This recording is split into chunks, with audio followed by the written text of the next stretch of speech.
أعوذ بالله السميع العليم من الشيطان اللعين الرجيم.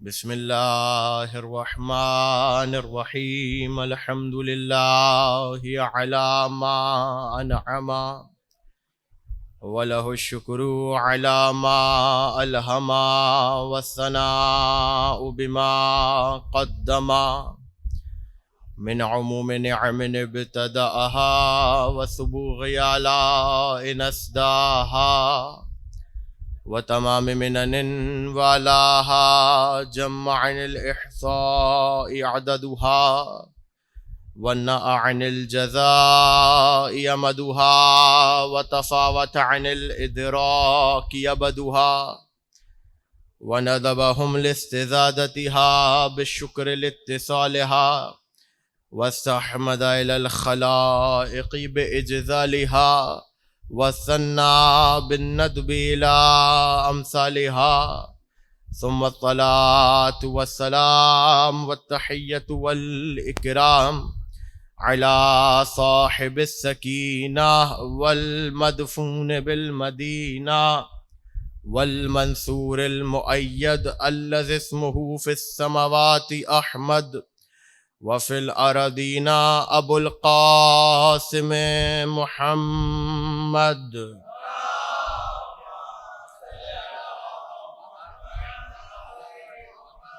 وأهل بيته الطيبين الطاهرين المعصومين المظلومين المنتخبين لا سيما حجة الله في أرضه وعين الله في خلقه ونور الله الذي يهتدي به المهتدون ويفرج به عن المؤمنين وغوث المستغيثين والملهوفين. أعني الإمام المهدي من آل ياسين.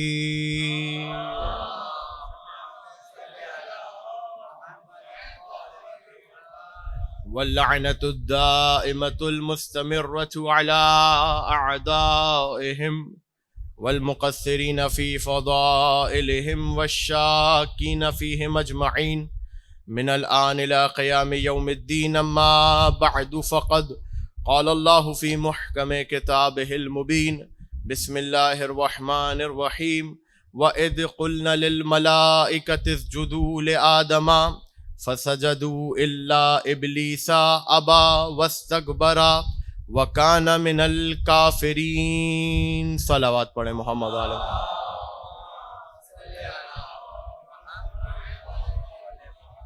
مجلس عزائے شب داری، اس مجلس عزا کے لیے جس آیا وافی ہدایہ کو سرنامہ سخن قرار دیا، سورہ مبارکہ بقرہ کی 34ویں آیت ہے کہ جس میں پروردگار عالم ایک وقت کو یاد دلا رہا ہے، ایک لمحے کو یاد دلا رہا ہے کہ اس وقت کو یاد کرو اے میرے حبیب، اے امت رسول، کہ جب ہم نے آدم سے کہا، جب ہم نے ملائکہ سے کہا کہ وہ آدم کو سجدہ کریں، سب نے سجدہ کیا مگر ابلیس نے سجدہ نہیں کیا.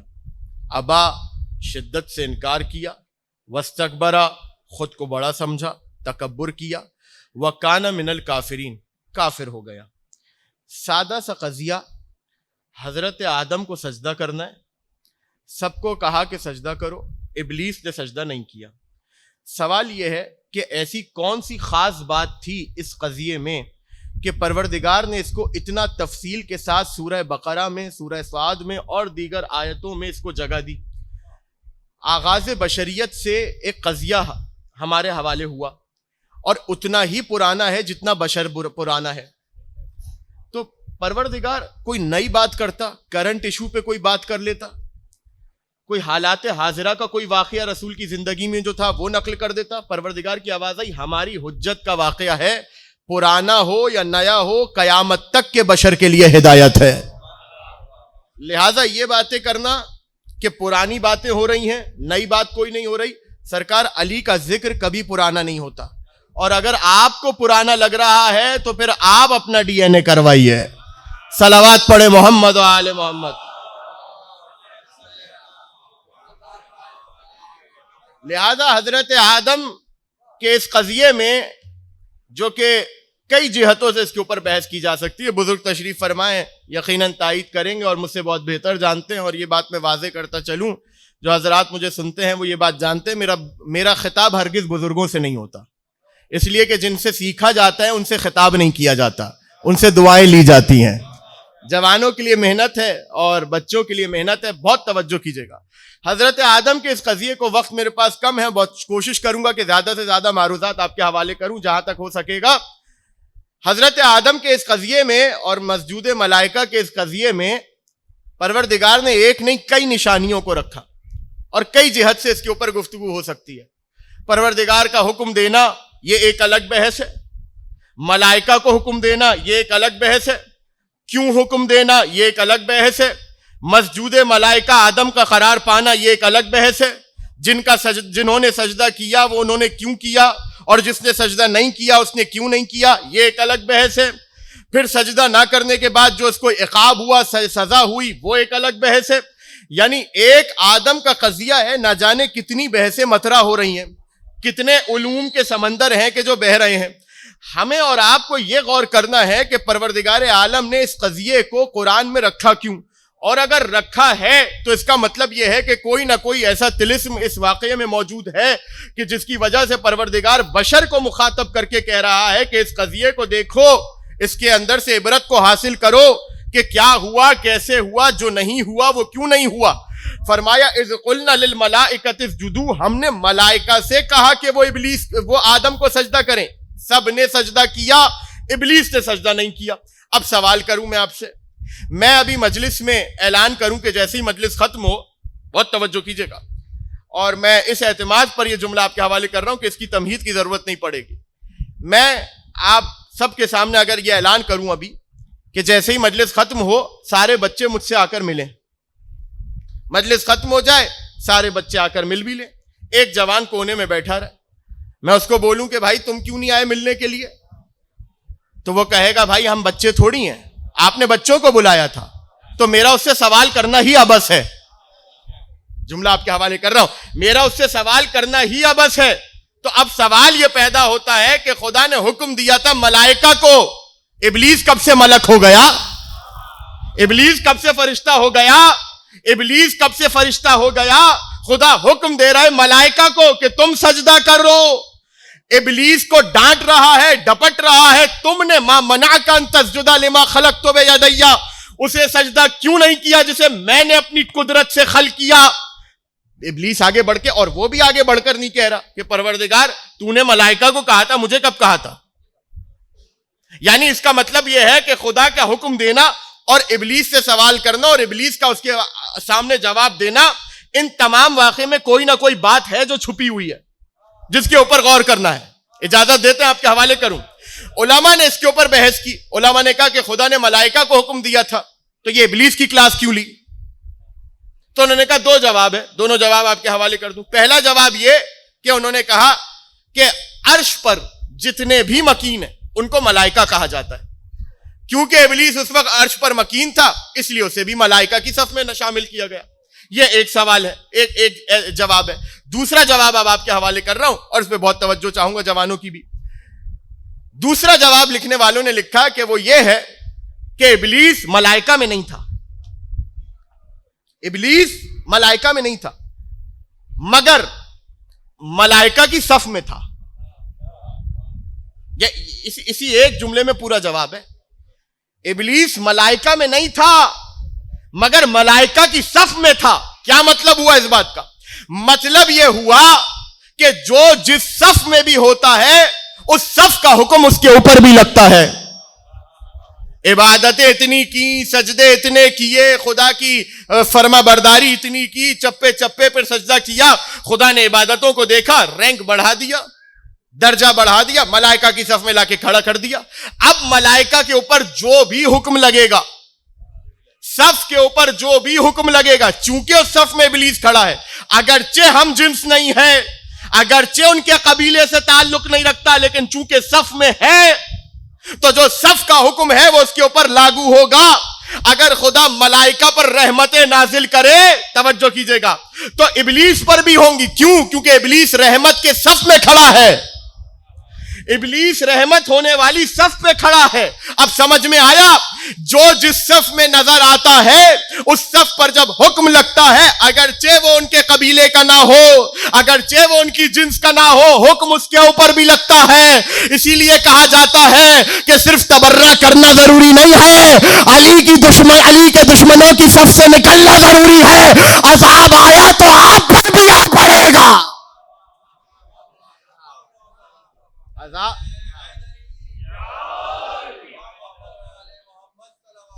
اللہم صلی علی محمد وآلہ. عذاب پڑا تو آپ کے اوپر بھی آ پڑے گا. کیوں؟ صف میں کھڑے ہیں. اب وقت نہیں ہے اس کی تشریح کرنے کا اور اس کے معروضات آپ کے حوالے کرنے کا. مجھے تیزی سے اپنے منزل تک آنا ہے. سب نے سجدہ کیا، ابلیس نے نہیں کیا. کیا کیا؟ ابا، شدت سے انکار کیا. واستکبر، تکبر کیا، خود کو بڑا سمجھا. کیا نتیجہ ہوا؟ وَكَانَ مِنَ الْكَافِرِينَ، کافر ہو گیا.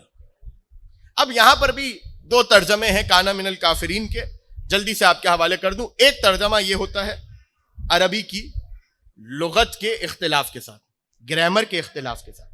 وہ اختلاف کوئی اتنا بڑا اختلاف نہیں ہے بہرحال، لیکن جو نتیجہ آئے گا وہ بڑا دلچسپ ہے.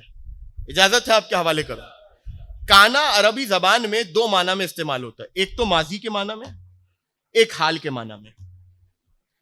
تو ترجمہ یوں ہوگا کہ وہ تھا ہی کافر، اگر ماضی کا ترجمہ لیا جائے، اور اگر حال کا لیا جائے تو ترجمہ ہوگا کہ وہ کافر ہو گیا. دونوں باتوں میں فرق ہے، دونوں باتوں میں زمین آسمان کا فرق ہے. وہ تھا ہی کافر یہ اور بات ہے، وہ کافر ہو گیا یہ اور بات ہے. بہت توجہ کیجئے گا، وہ کافر ہو گیا. اچھا، اب یہاں پر آپ اٹھا کے دیکھیے قرآن مجید. یوں تو گرامیٹیکل اختلاف کے ساتھ کئی ترجمے آپ کو مل جائیں گے، اور اس میں کوئی حرج بھی نہیں ہے.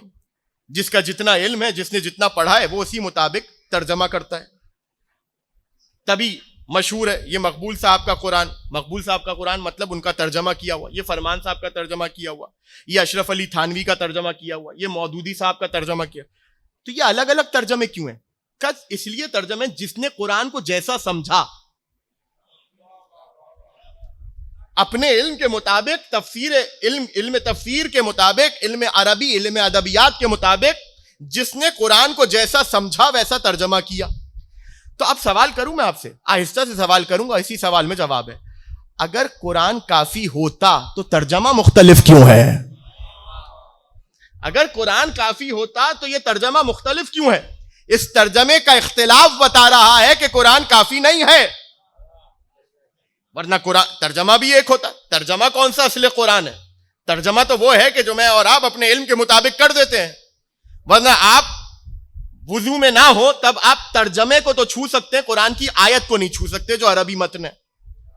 کیوں؟ اس لیے کہ ترجمہ ہمارے علم کے مطابق ہوا. اس کا مطلب یہ ہوا کہ قرآن کافی نہیں ہے. یہاں پر بھی وہی اختلاف، کانا من الکافرین، وہ کافر ہو گیا یا وہ تھا ہی کافر.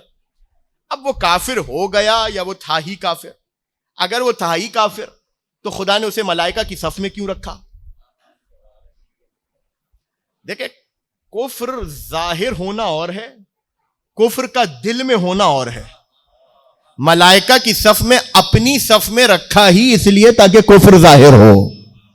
اب جملہ آپ کے حوالے کر رہا ہوں، جیسے دل چاہے سن لیجئے گا، اس جملے پہ اصرار نہیں کر سکتا، میری بھی مجبوری ہے اور ممبر کے بھی تقاضے ہیں. یاد رکھیے گا، پروردگار کی سنت ہی یہ ہے کہ پروردگار کچھ مجرموں کو معصوم کی صف میں رکھتا اس لیے تاکہ کفر ظاہر ہو. صلوات پڑھے محمد و آل محمد.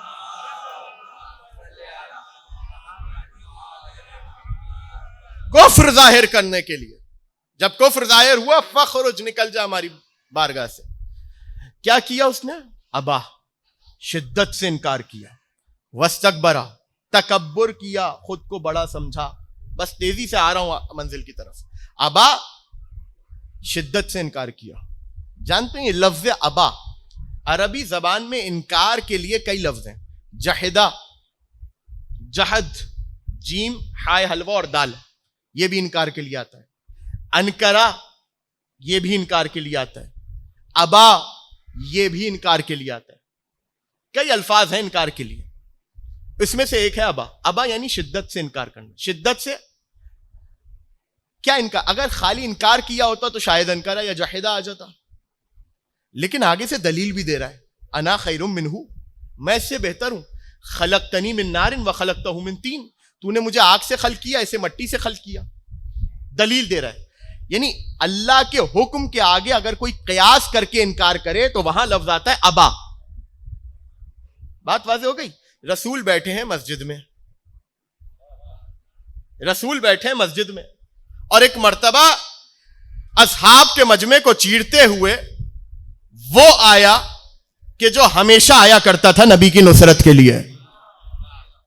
جیسے ہی علی کو دیکھا, ایک مرتبہ زبان رسالت سے الفاظ وحی مخاطب ہوئے اصحاب کے مجمع سے اور کہنے لگے سنو, علی خیر البشر فمن ابا فقد کفر.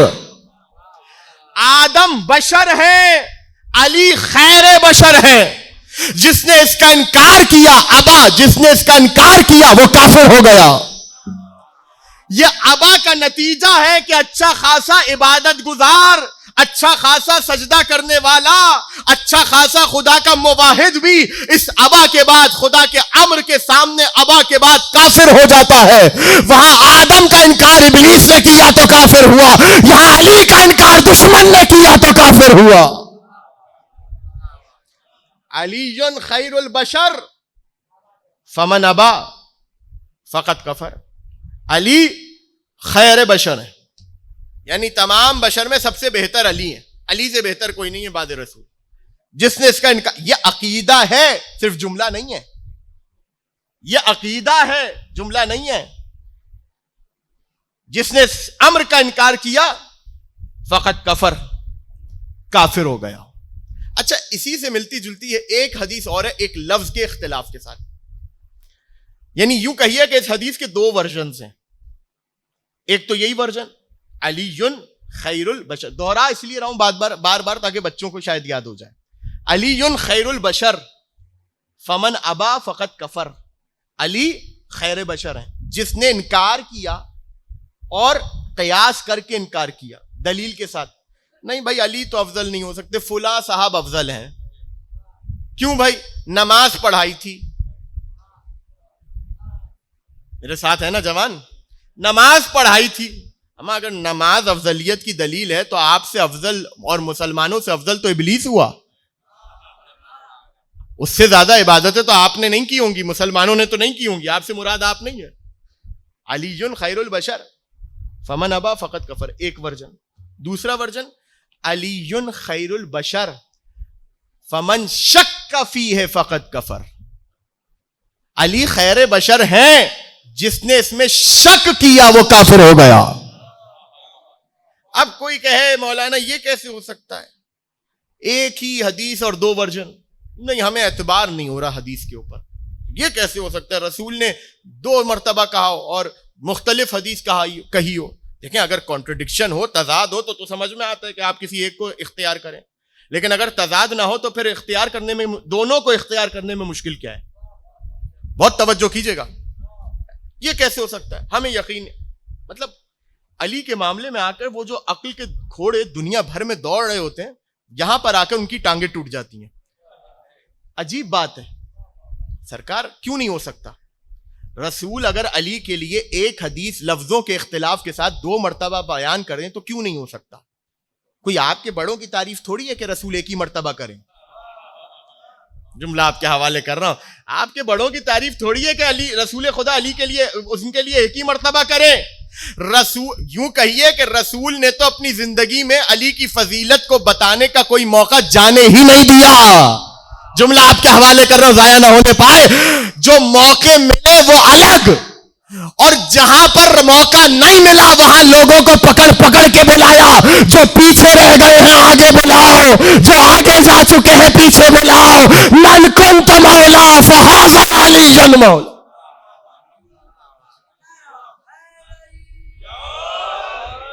من کنت مولا فہذا علی کی فضیلت ہے.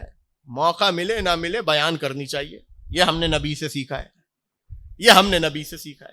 تو غور کیا آپ نے، جو انکار کرے وہ بھی کافر اور جو شک کرے وہ بھی کافر. عجیب سی بات نہیں ہے؟ یا رسول اللہ اجازت ہے؟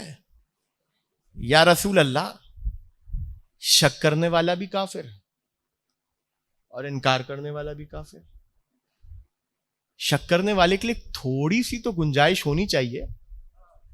شک ہی تو کر رہا ہے، پتہ نہیں علی ہیں بھی یا نہیں. میرے ساتھ ہیں؟ انکار تو نہیں کیا نا، شک کر رہا ہے. تھوڑی سی گنجائش اگر رکھ دی جائے تو اب مثال سے آپ کو بات سمجھا دیتا ہوں. خدا نہ خواستہ ایسا ہو کوئی بچہ جو ہے وہ امتحان میں 10 نمبر سے فیل ہو جائے، 35 نمبر سے فیل ہو جائے، اور اس کا دوست وہ 10 نمبر سے فیل ہو جائے دوستی کا حق ادا کرتے ہوئے. ایک مثال دے رہا ہوں. باپ پہنچے اسکول، یہ آپ نے کیا کیا ہے سر؟ کیا ہوا؟ بیٹے کو میرے فیل کر دیا. ہاں تو فیل ہو گیا تھا تو کیا کریں؟ کب 35 نمبر آئے تھے، کم سے کم 10 والے سے تو زیادہ ہیں، 25 نمبر زیادہ ہیں 10 والے سے. کہا نہیں انکل اصل میں آپ بات سمجھے نہیں، ہمارے یہاں پاسنگ مارکس ہیں 40، ایک بھی کم ہوگا تو فیل ہی کہلائے گا. اب جملہ آپ کے حوالے کر رہا ہوں. علی کے معاملے میں پاسنگ مارکس ہیں یقین، اگر ایک قدم بھی پیچھے ہٹے تو کافر ہو جاؤ گے. صلوات پڑھے محمد و عالم.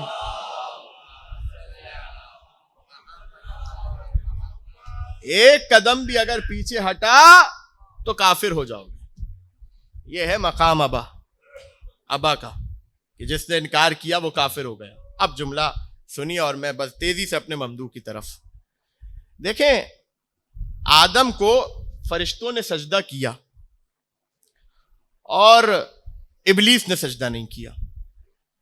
اب ایک طویل بحث ہے، کبھی موقع ہوا تو آپ کے حوالے کروں گا، لیکن آج ظاہر سی بات ہے کہ وقت کم ہے، ورنہ ارادہ تو تھا. لیکن جتنا وقت ہے اس میں کوشش کروں گا زیادہ سے زیادہ باتیں آپ تک پہنچا دوں. جنہوں نے سجدہ کیا اور جس نے نہیں کیا. اچھا جس نے نہیں کیا وہ تو بتا رہا ہے کہ میں نے سجدہ کیوں نہیں کیا. انا خیر منہ، میں اس سے بہتر ہوں. خلقتنی من نار وخلقتہ من طین، تو نے مجھے آگ سے خلق کیا، اسے مٹی سے خلق کیا. یعنی خدا کے حکم کے آگے قیاس آرائی کر رہا ہے. تو نے مجھے آگ سے خلق کیا، اسے مٹی سے خلق کیا، میں اسے نہیں جھکوں گا. تو خدا نے کیا کہا؟ فخرج، نکل جا یہاں سے. اچھا اس نے کیا کہا تھا ابلیس نے؟ اگر ابلیس یہ کہہ دیتا کہ پروردگار سجدہ تو کر لوں لیکن یہ بات سمجھ میں نہیں آ رہی کہ تو نے مجھے آگ سے خلق کیا، اسے مٹی سے، کوئی وجہ بتا دے تاکہ میں سجدہ، تو پھر خدا شاید وجہ بتاتا اور اس کے بعد معاملہ ابلیس کے ہاتھ میں ہوتا، سجدہ کرتا یا نہیں کرتا. لیکن مسئلہ یہ ہے کہ پہلا ہی جملہ اس نے کہا انا خیر منہ، میں اس سے بہتر ہوں. خدا نے کہا فخرج، سجدہ نہ کرنے پہ نہیں نکالا، اپنے آپ کو حجت خدا سے بہتر کہنے پر نکالا. چلیں اور آسان کروں، انا خیر منہ اس جملے کا ایک لازمہ ہے. بزرگ بہتر جانتے، جوانوں کے حوالے کر رہا ہوں. انا خیر منہ، میں اس سے بہتر ہوں، اس جملے کا ایک لازمہ ہے. وہ لازمہ جانتے کیا ہے؟ وہ لازمہ یہ ہے کہ جب آپ کسی شے کو کسی دوسری شے سے بہتر قرار دیتے ہیں تو پہلے آپ نے لاشعوری طور پر ہی صحیح لیکن ذہن میں دونوں اشیاء کو ایک دوسرے کے برابر لا کر کھڑا کیا ہوتا ہے. پھر آپ تقابل کر رہے ہیں کہ یہ فرد جو ہے وہ علم میں زیادہ ہے، یہ زہد میں زیادہ ہے، یہ عمل میں زیادہ ہے، تو لہٰذا یہ شخص اس سے بہتر ہے. تو بہتر کہنے کا جو جملہ ہے، بہتر کا جو حکم ہے، خیر کا جو حکم ہے، یہ بعد میں لگتا ہے. پہلے انسان برابری کرتا ہے. جب تک برابر لا کے کھڑا نہیں کرے گا پتہ نہیں چلے گا کہ کون بہتر ہے اور کون بہتر نہیں ہے. کچھ سمجھ میں آیا؟ ابلیس نے انا خیر منہ کہنے سے پہلے اپنے آپ کو آدم کے برابر لا کے کھڑا کیا، پھر کہا انا خیر منہ. اب جملہ آپ کے حوالے کر رہا ہوں. اب سمجھ میں آیا خدا نے بارگاہ سے کیوں نکالا تھا؟ ہماری حجت کی برابری کر کے نکلو ہماری بارگاہ سے، نکلو ہماری بارگاہ سے. تو جس نے سجدہ نہیں کیا اس کی تو سزا آپ کے سامنے ہے. سوال یہ ہے کہ جنہوں نے سجدہ کیا انہیں کیا انعام ملا؟ جس نے نہیں کیا اسے تو سزا مل گئی، جنہوں نے کیا انہیں کوئی انعام ملا نہیں ملا؟ قرآن میں تو نہیں ذکر. لیکن عجیب بات ہے، قرآن میں اگر سب کچھ آ جائے تو لوگ آل محمد کے محتاج کیسے ہوں گے؟ صلوات پڑھے محمد و آل محمد.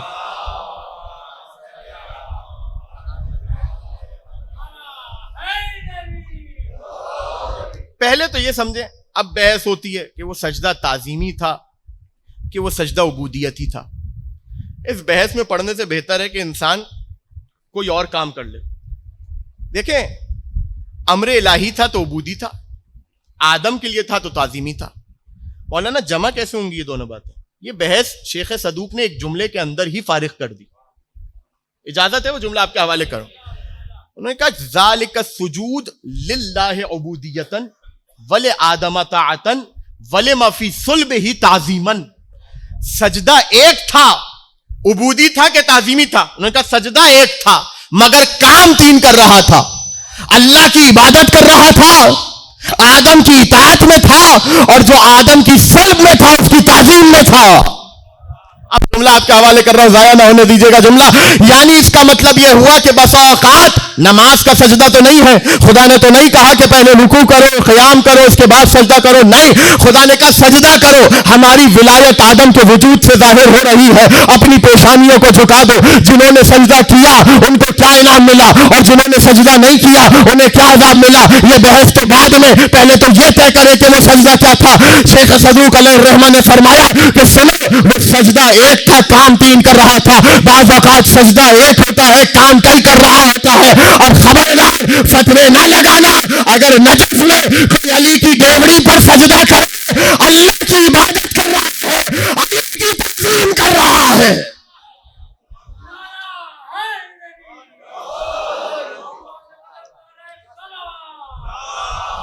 اللہم صلی علی محمد و آل محمد. اللہ کی عبادت کر رہا ہے، علی کی تعظیم کر رہا ہے. اب منزل سے قریب ہو رہا ہوں اور آپ کی زحمتوں کو بھی تمام کروں گا. تو جنہوں نے سجدہ کیا انہیں کیا انعام ملا؟ جس نے نہیں کیا اسے تو راند درگاہ کر دیا.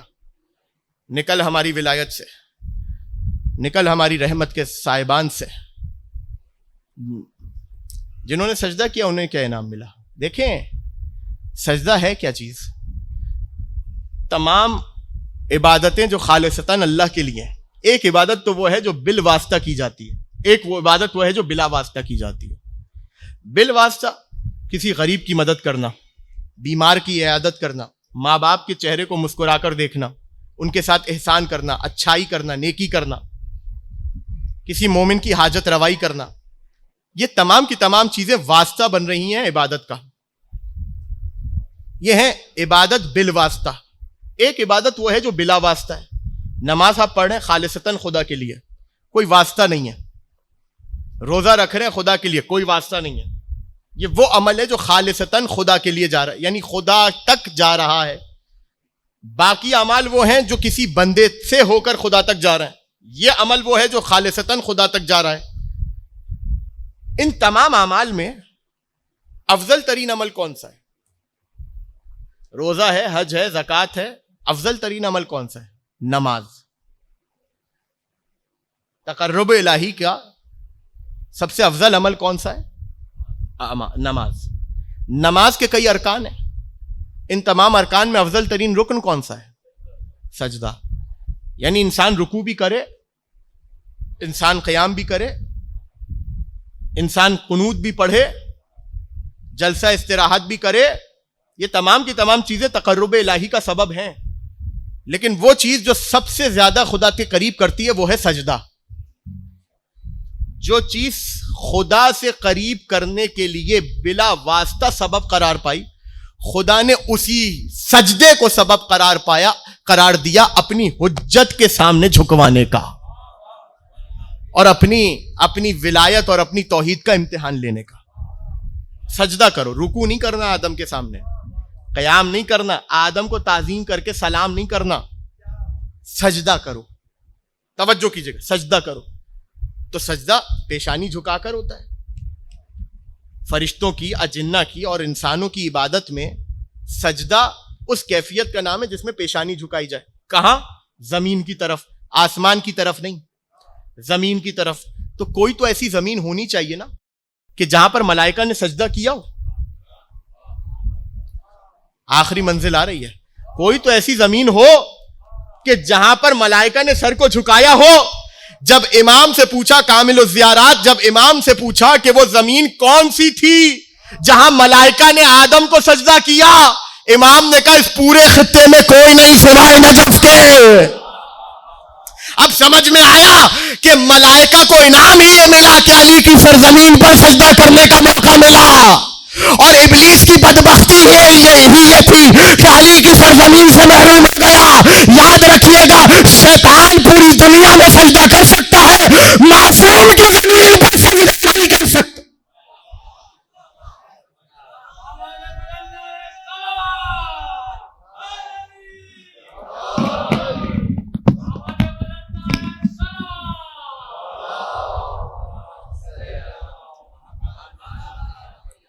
انسان اور ابلیس، وہ انسان کے جو ابلیس صفت پوری زمین پہ سجدہ کر سکتا ہے، معصوم کی زمین پہ سجدہ نہیں کرے گا.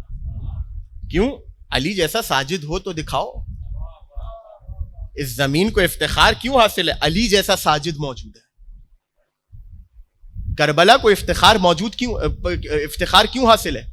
حسین جیسے ساجد موجود ہیں، عباس و انصار حسین جیسے ساجدین موجود ہیں.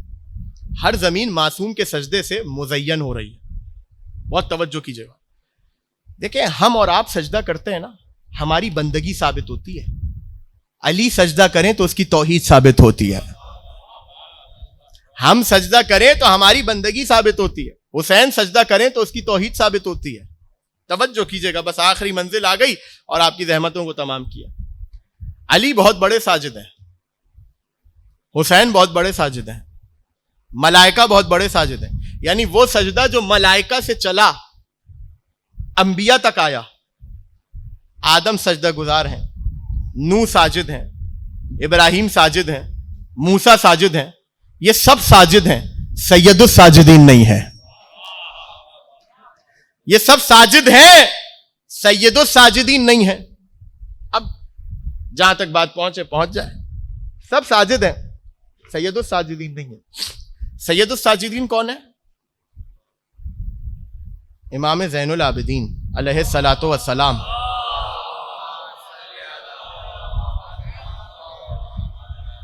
ایک انعام تو پتہ چل گیا روایت سے کہ ملائکہ نے جو سجدہ کیا آدم کو، اس کا انعام کیا تھا؟ کہ نجف کی زمین پر سجدہ کرنے کا موقع ملا. دوسرا انعام جانتے ہیں؟ اس صف میں کھڑے ہونے کا موقع ملا جس کے امام کو زین العابدین کہتے ہیں. اس صف میں کھڑے ہونے کا موقع ملا کہ جس صف کے امام کو زین العابدین کہتے ہیں، سید الساجدین کہتے ہیں. عبادتوں کا عالم یہ ہے کہ امام محمد باقر علیہ الصلوۃ والسلام ارشاد فرماتے ہیں. مفہوم روایت آپ کے حوالے کر رہا ہوں کہ میں نے اپنے بابا کو اس قدر عبادت الہی میں مصروف اور مشغول دیکھا کہ خضوع و خشوع کی وجہ سے آنکھوں پر ورم آ چکا تھا. کثرت سجدہ کی وجہ سے، کیونکہ ہمارے استحباب ہے ناک کو بھی سجدگاہ پہ رکھا جاتا ہے، اور جب سجدے میں انسان ہو تو دونوں آنکھوں کو ناک کی اس ٹپ کی طرف رکھا جاتا ہے، مطلب دیکھا جاتا ہے. امام فرماتے ہیں اس قدر امام نے سجدہ کیا، امام زین العابدین علیہ السلام نے، کہ سر اور ناک، ماتھا، پیشانی اور ناک زخمی ہو چکے تھے. پاؤں پہ ورم آ چکا تھا، پاؤں پہ ورم آ چکا تھا. میں نے کہا کہ بابا ذرا آرام فرما لیا کریں. کہا کہ میرے بیٹے وہ صحیفہ تو لے کر آؤ جس میں علی کی عبادتوں کا ذکر ہے. جب صحیفہ لایا گیا اور امام نے صحیفے کو دیکھا، کافی دیر غور کیا اور غور کر کے کہنے لگے بھلا کون ہے جو علی کی عبادت کو تصور بھی کر سکے. یہ دیکھیں آل محمد کے یہاں اگر کسی کو سید کہا جائے تو اس کا مطلب یہ نہیں ہے کہ باقی اماموں سے افضل کہا جا رہا ہے. یہ ان کا گھر ہے. باپ اپنے بیٹے کو سید کہہ دے یا سردار کہہ دے, یہ باپ کی بیٹے سے محبت ہے. ہمیں اختیار نہیں ہے کہ ہم یہ طے کریں کون افضل ہے کون مفضول اس بنیاد پر. علی اتنے بڑے ساجد ہیں لیکن سید الساجدین زین العابدین ہے. حسین علی کی شہادت سجدے میں, حسین کی شہادت سجدے میں.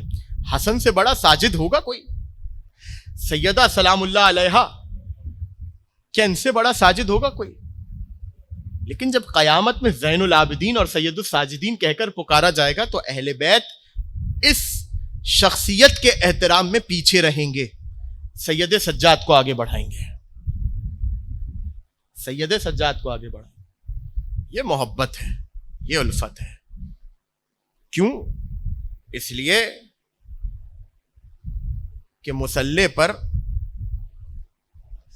اگرچہ یہ بڑی مصیبت ہے, اس سے کوئی انکار نہیں ہے, لیکن مسجد کوفہ میں محراب کے سائے میں سجدے کی حالت میں ضرب کھانا نسبتاً آسان ہے. رسول کی بیٹیوں کے ساتھ کربلا سے کوفہ, کوفہ سے شام, اس حالت میں سجدہ کرنا بڑا مشکل تھا. ہاں عزادارو, آج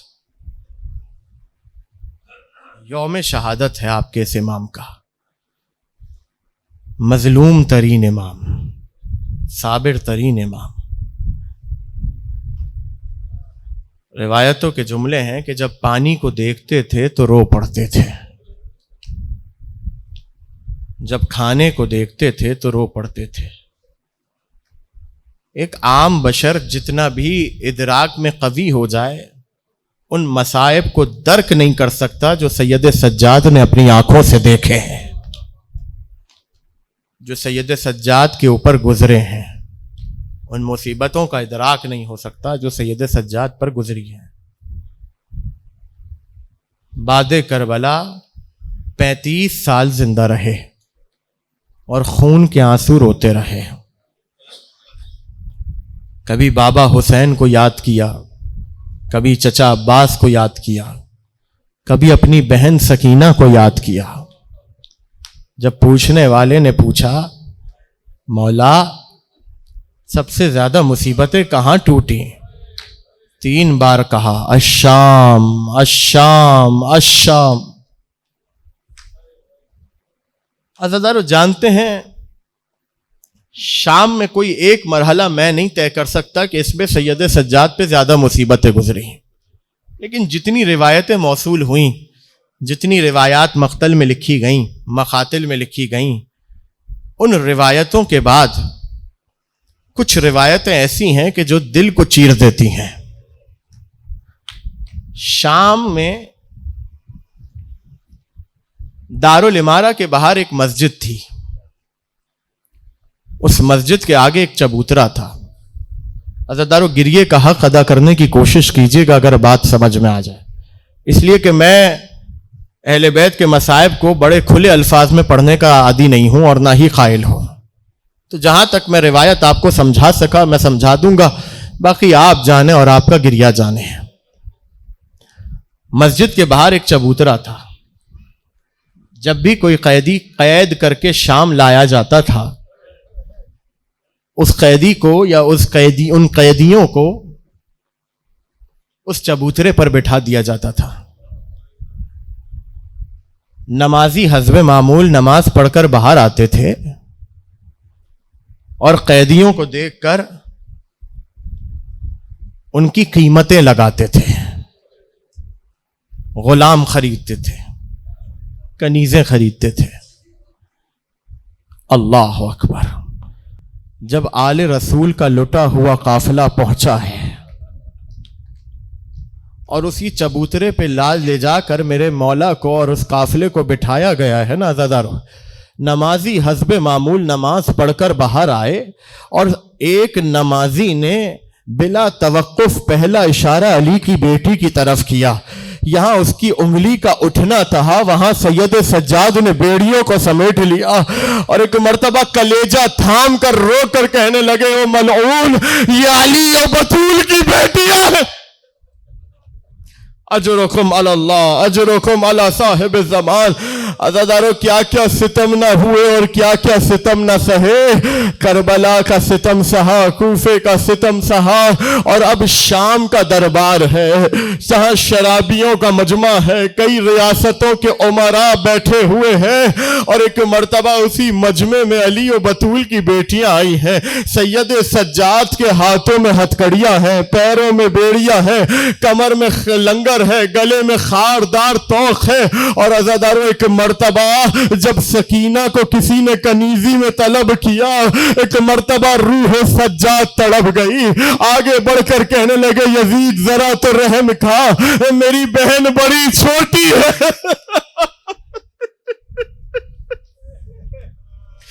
اجرکم علی اللہ، اجرکم علی صاحب الزمان، میری بہن بڑی چھوٹی ہے۔ زندان شام میں آ گئے، بہن بھائی سے پوچھتی رہی بھیا یہ پرندے اپنے گھروں کو جاتے ہیں، اے بھیا کیا ہم بھی اپنے گھروں کو جائیں گے؟ سید سجاد کیا جواب دیں؟ اے بہن یہ آخری سفر ہے تمہارا، یہ آخری منزل ہے تمہاری۔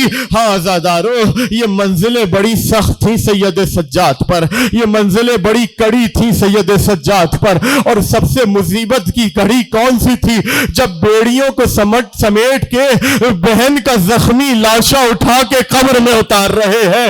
عزادارو ایک مرتبہ جانتے ہیں علی ابن الحسین ہے، علی نام ہے نا عزادارو، جانتے ہیں تاریخ میں ایک علی اور گزرا ہے جس نے سیدہ کا لاشا قبر میں اتارا تھا، ہاتھوں میں راشا تھا، کس طرح رسول کو دکھائیں کہ آپ کی بیٹی کے ساتھ کیا ہوا۔ ایک مرتبہ قبر سے ہاتھ باہر آئے کہ لا علی ہماری بیٹی کا جنازہ ہمیں دے دو۔ یہاں عالم یہ ہے کہ ہاتھوں میں ہتھکڑیاں ہیں، پیروں میں بیڑیاں ہیں، کمر میں لنگر ہے، زخمی بہن کا لاشا ہے، کس طرح قبر میں اتارے۔ ایک مرتبہ قبر سے دو ہاتھ نمودار ہوئے، لا سید سجاد ہماری سکینہ کا لاشا ہے۔ اجرکم علی اللہ، اجرکم علی صاحب الزمان، لاؤ سید سجاد ہماری سکینہ کا لاشا ہمیں دے دو۔ ہاں عزادارو شام سے رہائی ہوئی، اس سے بڑی مصیبت یہ تھی کہ اندھیرے شام میں شامیوں کے مجمع میں بہن کو تنہا چھوڑ کے جانا پڑ رہا ہے۔ ارے سید سجاد کا قلب کتنا چھلنی ہوا ہوگا جب زندان شام کو اس عالم میں چھوڑا ہوگا۔ ارے عزادارو رہائی ملی شام سے کربلا آ گئے، کربلا سے مدینے آ گئے۔ مدینے کا عالم یہ ہے کہ کبھی سہرا کو بابا کا پرسہ دے رہے ہیں، کبھی ام البنین کو عباس کا پرسہ دے رہے ہیں، کبھی لوگوں کے سوالوں کا جواب دے رہے ہیں، کبھی کوئی پوچھتا ہے کہ حسین کا کیا ہوا تو رو پڑتے ہیں۔ اور عالم یہ ہے عزادارو کہ ایک مرتبہ لکھا یہ ہے کہ جب بھی قصاب سید سجاد کو دیکھتے تھے اپنی دکانوں پہ پردے ڈال دیا کرتے تھے۔ کیوں؟ اس لیے کہ سید سجاد سوال بڑے کرتے تھے کہ یہ بتاؤ کیا تم نے ذبیحے کو پانی دیا ہے؟ یہ بتاؤ کیا خنجر کو تیز کیا ہے؟ ایک قصاب اپنے ذبیحے کے ساتھ گزر رہا تھا، ایک مرتبہ سید سجاد کی نگاہ پڑی اور آ کر کہنے لگے اے شخص یہ بتا کیا تو نے پانی دیا تھا؟ کہ ہاں مولا دیا تھا۔ یہ بتا کیا خنجر کو تیز کیا ہے؟ جی مولا کیا ہے۔ کہ یہ بتا کیا اس کے سامنے اس کے ہم جنس کو ذبح تو نہیں کیا؟ کہ نہیں مولا، میں شریعت محمدی کا پاسدار ہوں، میں ان تمام چیزوں کا خیال کیا نہیں رکھوں گا۔ ایک مرتبہ کربلا کا رخ کیا، رو کر کہا السلام علیکہ یا ابا عبداللہ۔ کبھی اکبر کے لاشے پر، کبھی حسین کے لاشے پر، ارے کونڈے خنجر سے حسین کی سوکھی رکھے